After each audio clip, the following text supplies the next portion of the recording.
საინფორმაციო პროგრამა სტუმართან ერთად ვაგრძელებთ. ვის ემუქრება და ვის შეუქმნის პრობლემებს ფარას ამოქმედება. ჩვენ დღევანდელი გადაცემის სტუმარი გახლავთ არასამთავრობო ორგანიზაცია რიგდოგის დამფუძნებელი და სამოქალაქო აქტივისტი ნუგზარ კოხრეიძე. საღამოშვიდობის ნუგზარ, დიდი მადლობა რომ მოხვედით და ხართ ჩვენი გადაცემის სტუმარი. უკვე ძალაში შევიდა ფარა, კანონი და თუ შეიძლება დაწვრილებით ყველას ჟურნალისტებს, ჩემს კოლეგებს, ჩვეულებრივ რიგით ადამიანებს ყველას გვაინტერესებს ფარას ამოქმედებით. ვის ემუქრება საფრთხე და რას წარმოადგენს ეს კანონი? მოგესალმებით, უპირველეს ყოვლისა ძალიან დიდი მადლობა. არსებობს ორი ხედვა ფარას, ეგრეთ წოდებული ფარასთან დაკავშირებით. პირველი ეს არის სამთავრობო, ასე რომ ვთქვათ, ნაწილის ინტერპრეტაცია ამ კანონის და მეორე ეს არის თუ როგორ ხედავს სამოქალაქო საზოგადოება, სამოქალაქო საზოგადოების ორგანიზაციები და მედია ორგანიზაციები აღნიშნულ დოკუმენტს. პირველი და მნიშვნელოვანი უნდა ითქვას, რომ ამერიკის შეერთებულ შტატებში, საიდანაც ეს დოკუმენტი როგორც აცხადებს ქართული ოცნება გადმოიღო, ანუ გადმოწერა, თუმცა ასეც არ არის, გადმოწერა, იქ ფარას კანონი არის ქვეყნის უსაფრთხოების შესახებ კანონი, რომელიც ამერიკის სინამდვილეში არ ვრცელდება ამერიკის შეერთებულ შტატებში მოქმედ ადგილობრივ არასამთავრობო ორგანიზაციებს და არც მედია ორგანიზაციებს. ჩვენ შემთხვევაში ქართულმა ოცნებამ მისცა ფარას ინტერპრეტაცია, რომ ეს ფარა სწორედ მიიღო იმისათვის, რომ ის გავრცელდეს საქართველოში არსებულ არასამთავრობო ორგანიზაციასა და მედია ორგანიზაციებს. ანუ ფარა ეს არის დამატებითი კანონი იმ ეგრეთ წოდებული რუსული კანონისა, რომელიც მიიღო 1 წლის წინ. რომელიც თავის მხრივ ამბობდა, რომ 20% თუ არის თქვენი შემოსავალი, საგრანტო შემოსავალი უცხოეთიდან, ან ნებისმიერი სხვა შემოსავალი და ეს შემოსავალი აქვს არასამთავრობო ორგანიზაციას ან მედია ორგანიზაციას, თქვენ აუცილებლად ყოველი წლის იანვარში უნდა დარეგისტრირდეთ სპეციალურ რეესტრში, დაირქვათ სახელი უცხო ქვეყნის აგენტი და წარადგინოთ შემდგომ უკვე ნებართვის შემდგომ იუსტიციის სამინისტროსგან უნდა წარადგინოთ თქვენი, ასე რომ ვთქვათ, ფინანსური დეკლარაციები და ანგარიშები. ფარა აფართოვებს ამ ცნებას და ფარა ეხება უკვე ყველას უკლები, ვინც იღებს 20%, ან ვინც არ იღებს 20%. ანუ ფარა ეს არის უფრო გაფართოება იმ, ასე ვთქვათ, წინაპირობების, რომელიც წერია რუსულ კანონში. მეორე დათქმა, მეორე, ასე ვთქვათ, მნიშვნელოვანი განსხვავება არის ის, რომ ფარა ასევე ვრცელდება ფიზიკურ პირებზე. ანუ ამ ფარა ამბობს, რომ ნებისმიერი ფიზიკური პირი, რომელიც მიიღებს დაფინანსებას უცხოეთიდან, არ აქვს მნიშვნელობა პროცენტულობას, ექვემდებარება ფარას გავლენას. ანუ დღეს უცნობია ზოგადად როგორ უნდა გავიგოთ ფარას წაკითხვა, როგორ უნდა გადმოვიტანოთ ფარა საქართველოს სინამდვილეში. იმიტომ რომ უცხოური დაფინანსებას იღებს პრაქტიკულად ქვეყნის მოსახლეობის 90%. აქედან ამ ადამიანები, ზოგი მათგანი მუშაობს პირდაპირ საელჩოებში, მუშაობენ საერთაშორისო ორგანიზაციებში, მუშაობენ უცხოურ კომპანიებში, რომელიც აქ არიან და ასე შემდეგ. ან იღებენ დაფინანსებას სხვადასხვა, ასე რომ ვთქვათ, ფიზიკური პირებისგან საზღვარგარეთიდან. აქ მნიშვნელოვანია, რომ არ ეხება მათ, ვინც არის საქართველოს მოქალაქე და გზავნის ფულს, ანუ მიგრანტები არ ითვლება, მაგრამ რეალობაში თუ თქვენ არ ახართ საქართველოს მოქალაქე, მაგრამ ეთნიკურად ქართველი ხართ, ყავთ ნათესავი საქართველოში და მას გადაურიცხეთ ფული, აი მას ეხება. ამიტომ თავისთავად ცხადია, რომ ბატონო ნუგზარ, აქვე დაგეკითხებით. თუ თქვათ არ მივიტანე შესაბამის ორგანიზაციაში განაცხადი და არ გავხდი უცხოური ქვეყნის აგენტი. ასეთ შემთხვევაში გავიგეთ, რომ ეს დაფინანსება შეგვიწყდება, მაგრამ თუ კი დავირქვი სიტყვაზე ვამბობ, უცხოური აგენტი, ასეთ შემთხვევაში პრობლემა აღარ შემექმნება და ეს უცხოური აგენტობა, რაიმე ესე ვთქვათ, საფრთხე შემიქმნის შემდგომში. თუ ჩვენ ვილაპარაკებთ, ოღონ ეს თქვენი კითხვა ეხება არა ფარას, არამედ ეხება რუსულ კანონს. კი ბატონო. აი რუსული კანონის თვალსაზრისით თუ მას ექნებოდა განვითარება, იმიტომ რუსულ კანონს პრინციპში არ უმუშავია ბევრი გარემოებათა გამო, არა იმიტომ რომ ქართულ ოცნებას როგორც ახალხო დამცველი ამბობს არ უნდოდა რომ ემუშავა და თურმე ჩვენ უფრო გავაზვიადეთ ვიდრე ის რეალობა არის, ხო?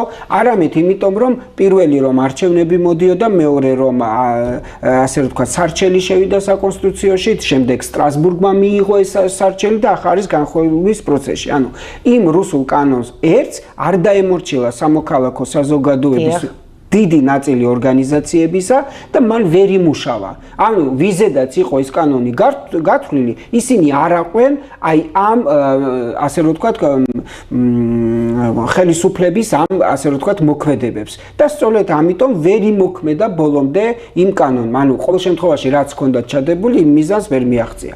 ამიტომ მათ დაჭირდა და პირდაპირ, როდესაც იღებდნენ ფარას და მე თქვენს წინა ეთერში ვთქვი ფარას იღებენ რამდენიმე მიზეზის გამო. პირველი რომ გადაფარონ რუსული კანონი როგორც სიტყვათა შეთანხმება, იმიტომ რომ მათაც კი თავის ასე ვთქვათ სიტყვათა გამოყენებაში უკვე რუსულ კანონს იყენებენ და ამან იმუშავა და სერიოზული წინააღმდეგობა გამოიწვია და 65% გამოკითხულთა ამბობდა რომ რუსული კანონის წინააღმდეგია და ეს იციან, ამიტომ მათ დაჭირდათ გადაეფარათ ეს სიტყვათა შეთანხმება და შემოიტანეს ვითომ ამერიკული კანონი, რომელსაც ამერიკაში ქვია ფარა, მაგრამ ამ აბრევიაციას, ამერიკულ აბრევიაციას შეუსაბამოენ ქართული სიტყვები, რომ დაერტოვებიათ ეს სიტყვა ფარა.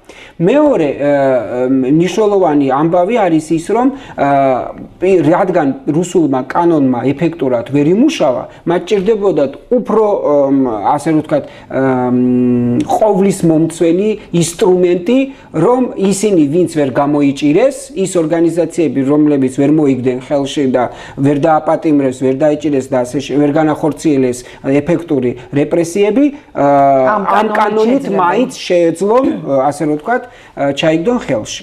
მაგრამ ფარა მათ შორის პრობლემას წარმოადგენს უცხოური ქვეყნის ასე რომ ვთქვათ წარმომადგენლობისთვის, მაგალითად საელჩოებისთვის, დონორებისთვის უცხოეთიდან. რატომ? იმიტომ რომ ეს ფარა ვრცელდება არა მარტო არასამთავრობო ორგანიზაციებში, არამედ ვინც მათ აფინანსებს იმათზე.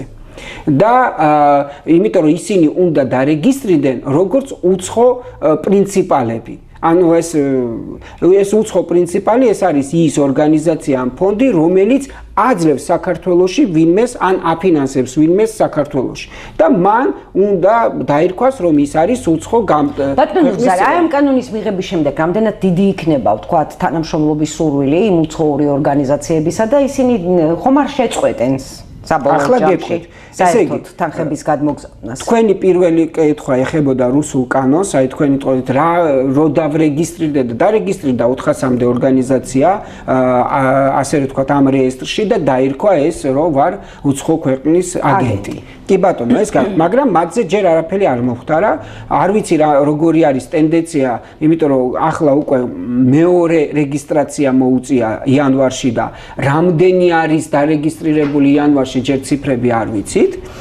ანუ რამდენმა განაახლა ეს ასე ვთქვათ შეტანა იმ ინფორმაციის შეიტანეს კიდევ ერთხელ თუ დაიხურენ ეს ორგანიზაცია ამოწურენ იმ წელს ხო რაც ჰქონდათ, ახალ წელს არაფერი აღარ გააკეთეს და ამით ამოიწურა მათი ასე ვთქვათ ვალდებულება. ანუ ესეც უკვე მაჩვენებელი იქნება ამ კანონმა უარყოფითად იმოქმედა თუ არა, თუნდაც იმ 400 ორგანიზაციაზე მათ საქმიანობას და ასე შემდეგ. მაგრამ რუსული განვითარების სცენარი გვაჩვენებს, რომ როდესაც თქვენ დაირქვამთ უცხოეთის აგენტად, თქვენ რუსეთში შეუზღუდეს უკვე სამოქალაქო უფლებებიც. ანუ აღარ აძლევენ უფლებას იმ ადამიანებს, რომლებიც ნაწილები არიან ამ უცხოური გავლენის არჩევნებში მიიღონ მონაწილეობა, ყველგან სადაც ისინი რაიმე აზრს ითქვიან, უნდა წაუმძღვარონ წარწერით, რომ ეს არის უცხო აგენტის მიერ ნათქვამი სიტყვა და არ შეიძლება დაიბეჭდეს მათი წიგნი, არ შეიძლება მათი სახე სახელმძღვანელო დაიბეჭდოს, არ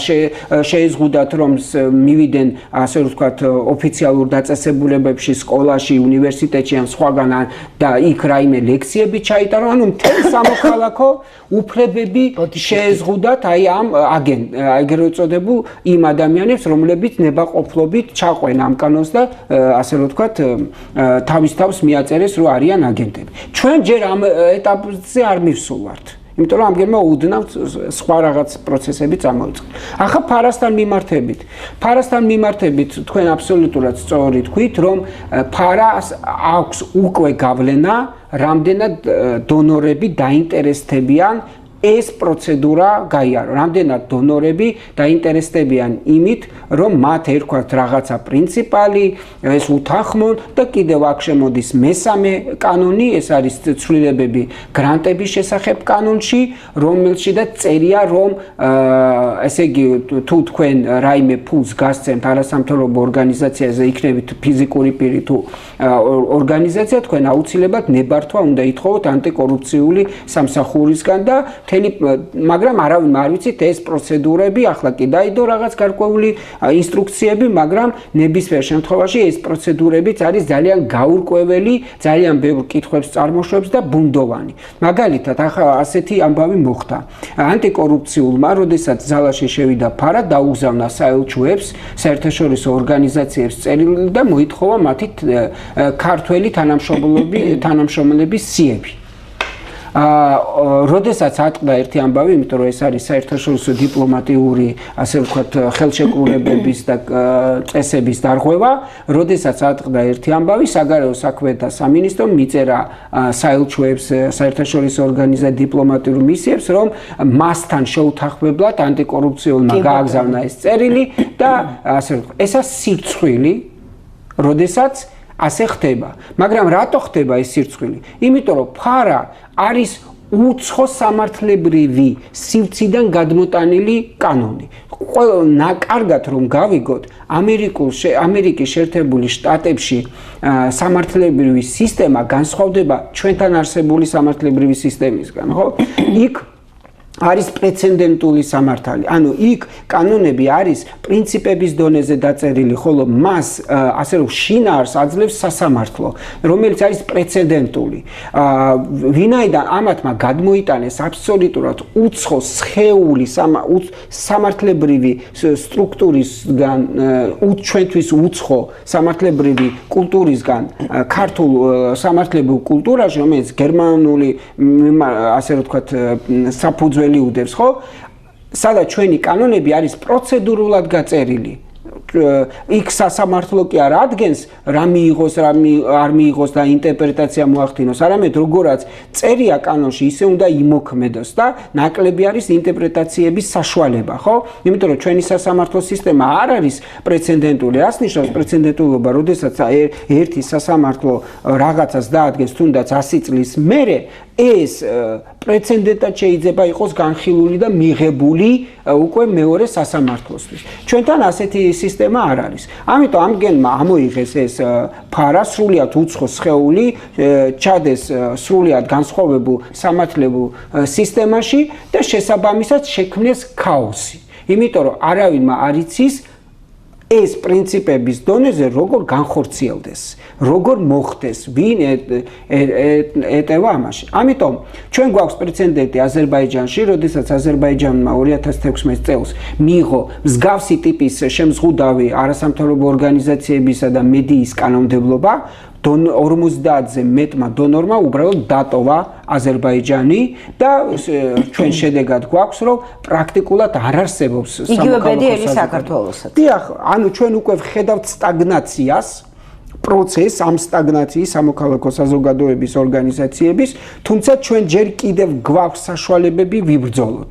იმიტომ რომ აზერბაიჯანში მაგალითად პრაქტიკულად რა საშუალებები გვაქვს, ბატონო გზა, რით შეიძლება შევებრძოლოთ ამ ყველაფერს? უპირველეს ყოვლისა ჩვენ უნდა გადავიდეთ ასე რომ ვთქვათ, მეტ მუშაობასთან ადამიანებთან მიმართებით. ანუ მეტ რეგიონალურ მუშაობაზე, მეტ სოფლად მუშაობაზე, მეტ ასე რომ ვთქვათ, ეგრეთ წოდებულ grassroots უძახიან, ანუ როგორ გადავთარგმნოს, ანუ უფრო მეტად ვიმუშაოთ ადამიანებთან რეგიონებში, შევქმნათ რაღაცა წინააღმდეგობის კერები, იმიტომ რომ რაც ავტორიტარულ რეჟიმებს ან ავტორიტარიზმისკენ მიმართულ რეჟიმებს არ შეუძლიათ, ეს არის ტოტალური კონტროლი. ანუ ისინი კი იჩემებენ, რომ ტოტალური კონტროლი მოახდინონ, მაგრამ მართლა ყველას კონტროლი არ შეუძლიათ. ამიტომ თუ ეს პროცესი იქნება გაშლილი, ამის კონტროლი არის ძალიან რთული. კი ბატონო, ძვირიჯდება და რთული. მაგრამ ადამიანებზე შიშის ფაქტორი ხომ მოქმედებს და გარკვეულწილად ადამიანი თქვა, რომელსაც გააჩნია ეს ბრძოლის სურვილი რაღაც დაჭერის ან დიდი რაოდენობით თანხის გირაოს შესატანი არ გააჩნია, ასეთ შემთხვევაში უკან იხევს ადამიანს. მე შემიძლია უთხრა ყველას. ესე იგი, ახლა შიში არის ყველაზე ცუდი მოკარნახე. იმიტომ რომ სხვა გზა მაინც არ დარჩა. ან თქვენ იცოცხლებთ, როგორც რეალურად ცოცხალი ადამიანი, ან თქვენ იქნებით ცოცხალი მკვდარი. იმიტომ რომ როდესაც შენ ხელისუფლება გართმევს არსებობის საშუალება და არსებობა რა არის, როდესაც მე ვაკეთებ იმას, რაც ჩემი მოწადინებაა, როდესაც მე ჟურნალისტი ვარ, ჟურნალისტობ, როდესაც მე ფსიქოლოგი ვარ, ფსიქოლოგობ და როდესაც ამ ყველაფერს მიგრძალავს და ვაკეთო ისე, როგორიც ჩემი ღირებულებაა, როგორც ჩემი პროფესიონალიზმი ვკარნახობს, მაშინ რა აზრი აქვს ასე ვთქვათ ცხოვრებას? ესე იგი შენ ვერაფერიც ვერ იქნები, ხო? ამიტომ წინააღმდეგობას არ აქვს ალტერნატივა დღეს. ჩვენ ავტორიტარიზმს უნდა ვებრძოლოთ ყველგან, ყველა მის გამოვლინებაში, აბსოლუტურად ყველა სივრცეში. ბატონო დუგზარ, აი მედიას როგორ დაემუქრება და რა საფრთხეებს შეუქმნის ფარა? უპირველეს ყოვლისა, რა ესე მედიაზე კიდევ უფრო უარესია ეს კანონი, იმიტომ რომ მედიას საერთოდ ეგზალება უცხოური დაფინანსების მიღება. და ალბათ ადვილი წარმოსახულია მაყურებლისთვის რეგიონალურ ტელევიზიებს, რომლებიც სხვადასხვა კონკურსების გამარჯვების შემთხვევაში გრანტებს ღებულობდნენ და არსებობდნენ, რა მდგომარეობა იქნება საქართველოს მასშტაბით იმ ტელევიზიებში, რომლებიც არიან დამოუკიდებლები და რომლებიც სწორედ საზრდოობდნენ იმ გრანტებით უცხოელების. სხვათა შორის ეს ფაქტია, რომ რეგიონალური მედიები გაცილებით უფრო ობიექტურები არიან და დაბალანსებულები, ვიდრე ცენტრალური მედიები. მაგალითად, მათზე ნაკლებად არის პოლიტიკური გავლენების, ასე რომ ვთქვათ, დიდი დოზა წარმოდგენილი. ხო, ისინი უფრო მეტად იცავენ სტანდარტებს, ვიდრე მაგალითად ზოგი ცენტრალური. იქნება ეს კრიტიკული მედია თუ არაკრიტიკული მედია. ანუ ეს მნიშვნელოვანია და წარმოიდგინეთ, პირველი ვისაც დაარტყამს, ეს არის რა თქმა უნდა რეგიონალური მედია, იმიტომ რომ ეს ადამიანები რეგიონალურ ისედაც სასაცილო თანხებზე მუშაობენ და დღეს უკვე არის საშიშროებას, რომ საერთოდ გაქრება ეს თანხები, საერთოდ არ იარსებებს ეს თანხები. მით უმეტეს, რომ სასაცილოა ის შემოსავალი, რომელიც შეიძლება შემოდიოდეთ რეკლამით. იმიტომ რომ პრაქტიკულად რეგიონალურ მედიაში ძალიან ნაკლებად იხდიან რეკლამაში ფულს და ყველაფერი ცენტრალიზირებულია. და მეორე ძალიან მნიშვნელოვანი საკითხი არის ის, რომ თუ მედიები ვერ მიიღებენ დაფინანსებას, ეს იმას ნიშნავს, რომ მათი ეფექტურობა მცირდება, მათი თუნდაც არჩევნებიც რომ იმდინარეობდეს, ამ არჩევნებში ვერ დააკვირდებიან, ყველაფერს ვერ გადაიღებენ და ყველგან ვერ იქნებიან, სადაც საჭიროა იქ ვერ იქნებიან. ახლა ერთი ჟურნალისტი ხوارიბებს ამდენ უბანზე. და მესამე ძალიან მნიშვნელოვანი ამბავი არის ის, რომ ადამიანები უბრალოდ წავლენ მიგრაციაში. როდესაც შენ ვერ მუშაობ, როდესაც შენ არ გეძლევა საშუალება, რომ კონდეს შემოსავალი იქ, სადაც ცხოვრობ და თან კონდეს პროფესიით, დამლაგებლად ახლა საქართველოში არავინ არ იმუშავებს, იმიტომ რომ დამლაგებელს იმაზე უფრო ცუდი ხელფასი აქვს, ვიდრე სხვა ჟურნალისტს. ხო, თქვა ჟურნალისტს, მაგრამ თუ დამლაგებლობაა ჩემი ბედი, წავალ ნეაპოლში, მაგალითად და იქ ვიქნები დამლაგებელი. ანაზღაურება მაინც გექნება. ხო, ანაზღაურება მაინც გექნება შესაბამისი. ამიტომ ძალიან მძიმე კანონებია ეს კანონები პრაქტიკულად სტაგნაციაში ჯერ არ გაუნადგურებია, მაგრამ ეს არის გადადგმული ნაბიჯი განადგურებისკენ სამოქალაქო სექტორის და მედიის. და სამოქალაქო სექტორი და მედია არის მთავარი ღერძი დემოკრატიების. და ამ ინგრედიენტების გარეშე რეალური დემოკრატია იქნება მხოლოდ კვაზი დემოკრატია. ვიდრე დაგემშვიდობებით კიდევ ერთ შეკითხვას დაგისვამთ. სავარაუდოდ ალბათ რამდენიმე წლის მანძილზე არჩევნები არ გვექნება და აი ვთქვათ 2 ან 3 წლის შემდეგ როცა იქნება ახალი არჩევნები როგორ ფიქრობთ საზოგადოება მაშინ ითხოვს თავის სათქმელს თუ უკვე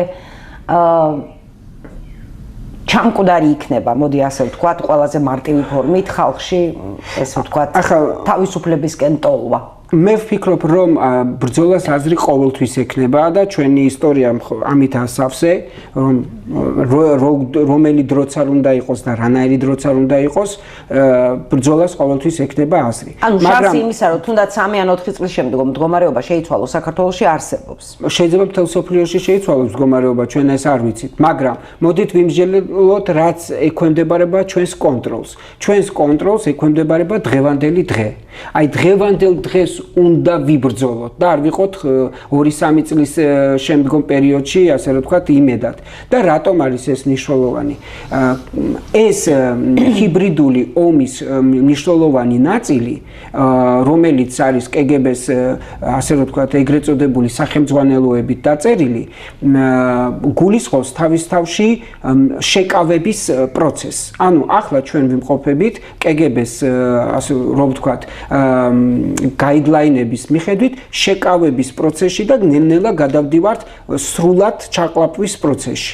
რა არის ახლა ეს? ეს არის რომ როდესაც ისინი ახდენენ მოშლას იმ ასე დემოკრატიული ინსტიტუციების და სტრუქტურების, რომელიც ყველაზე მეტად უშლით ხელს ავტოკრატიის ფორმირებისთვის და რატომ ჭირდებათ ავტოკრატია? იმიტომ რომ ავტოკრატიის მეშვეობით სრულად ჩაიგდებენ ხელში მთელ საქართველოს. ან თქვენ ისედაც არავინ შეგეკითხებათ, სად იქნებით, როგორ იქნებით, განსაზღვრული იქნება საგარეო პოლიტიკა, რომ თქვენ იქნებით რუსულ ორბიტაზე, სხვა ჩვენი პარტნიორებიც უკვე ჩამოყალიბდებიან იმაზე, რომ თქვენ ხართ რუსულ ორბიტაზე და ამით დამთავრდება ამბავი, დაელაპარაკებიან მოსკოვს და არა თბილისს და ასე შემდეგ. და ჩვენ უნდა გვესმოს, რომ ეს უკვე მოხდა 1918 და 21 წლებში, ანუ ჩვენ ეს უკვე გადაგვიტანია, ასე სიახლე ხომ არ არის.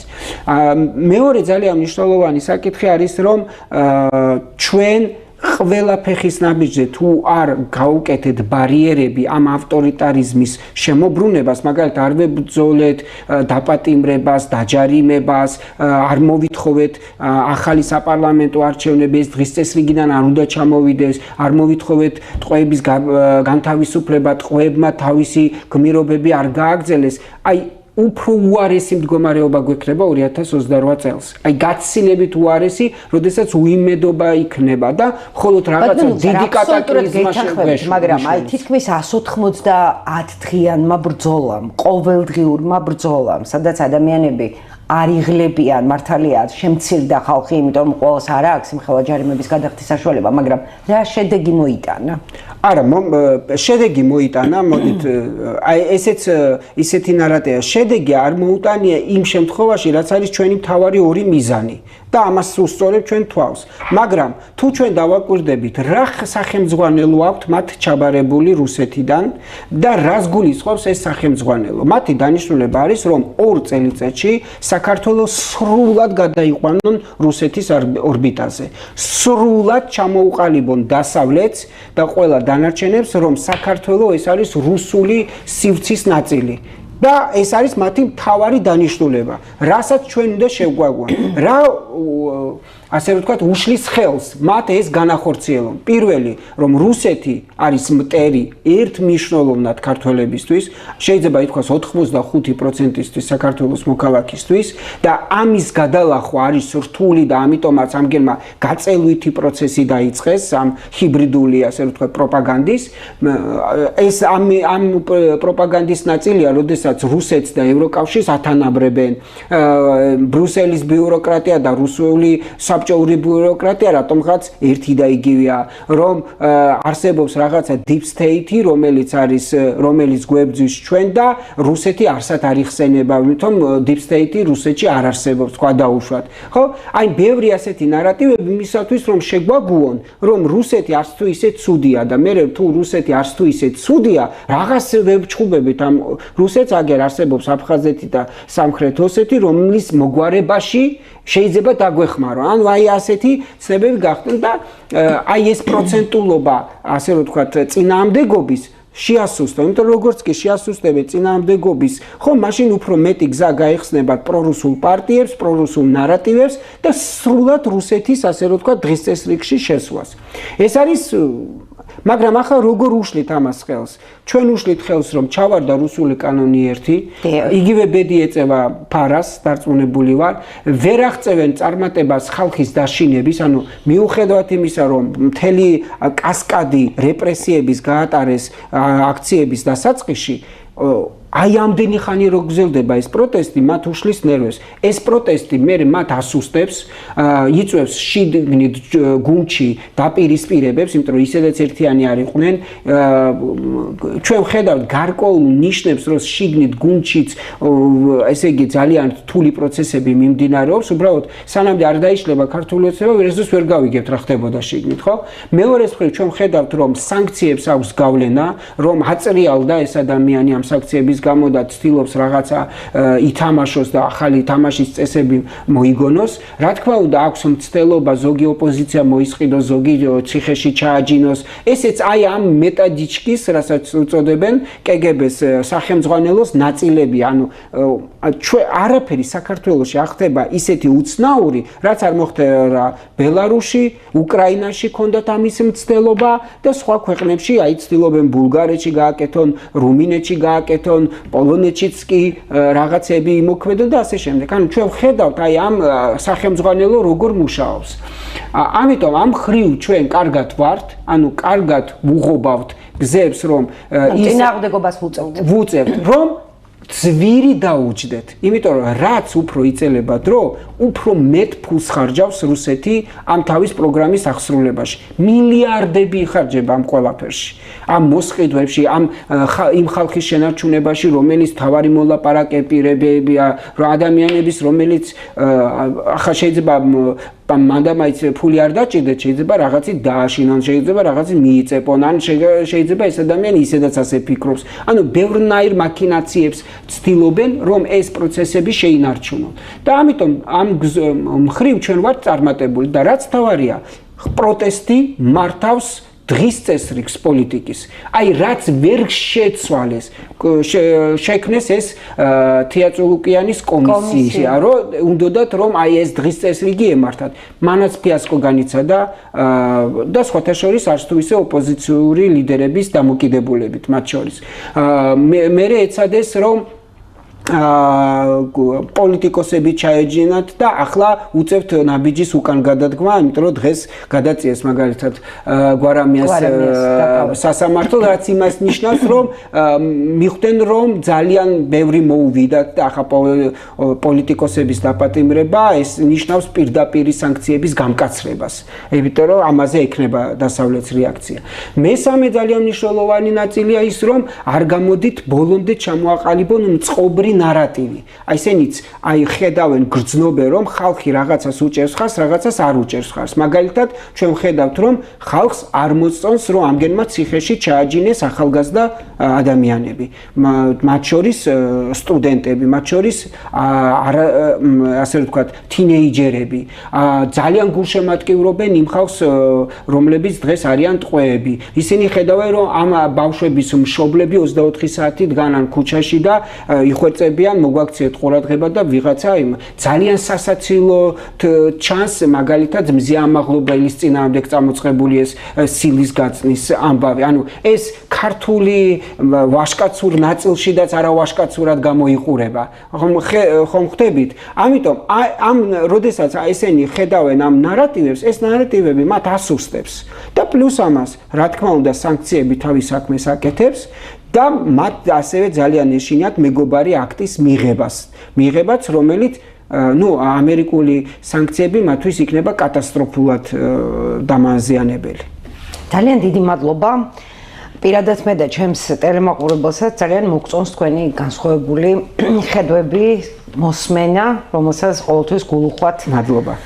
ვიწილადებთ ხოლმე ჩვენს ეთერში. მადლობა კიდევ ერთხელ მაყურებელს შევახსენებ, რომ ჩვენი გადაცემის დღევანდელი სტუმარი გახდათ არასამთავრობო ორგანიზაცია რიგდოგის ერთ-ერთი დამფუძნებელი და სამოქალაქო აქტივისტი ნუგზარ კოხრეიძე. მადლობა რომ გვიყურეთ. მშვიდობიან ღამეს გისურვებთ. ერთმანეთს შევხვდებით ხვალ 20 საათსა და 30 წუთზე მეგატივის არხზე. ნახვამდის.